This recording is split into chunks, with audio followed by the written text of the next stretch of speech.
experiencing life on dialysis.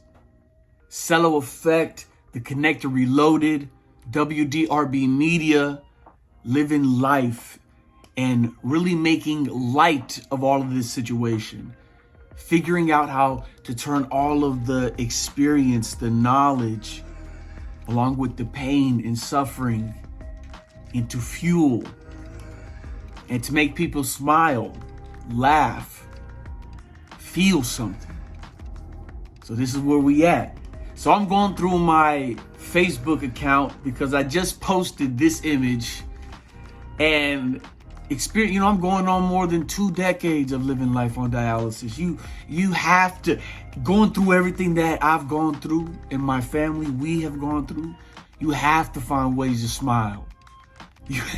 You have to find ways to make light of the situation because so much has happened and there's been so many times where you felt like, you're not going to make it, or you're just existing. You're not even living your life. There is no life. There's just survive.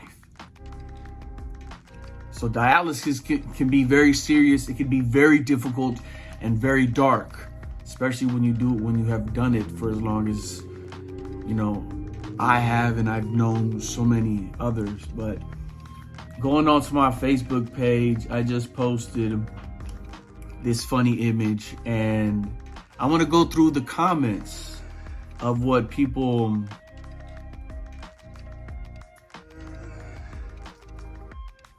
said. So I'm on my little laptop right here. I ain't never been on Facebook, so hold on my laptop.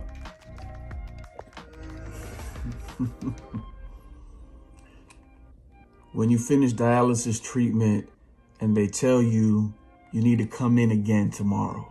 I got it. So someone said, what is the reason for that? Why would you have to be going in a second day to do dialysis treatment? For people that don't know, the dialysis schedule in center for hemodialysis with the blood is usually Monday, Wednesday, Friday, or Tuesday, Thursday, Saturday, right? And in some cases, if you have too much fluid built up in your body, you got to go for a second treatment. Or if your potassium is too high, that could be another reason why you would have to double up or even triple up sometimes your schedule so you can get all of that toxin right, because at that point it's becoming toxic to your body. For people that are on dialysis for long periods of time, what happens is they don't urinate as much as before. And you get to a point where you don't urinate at all.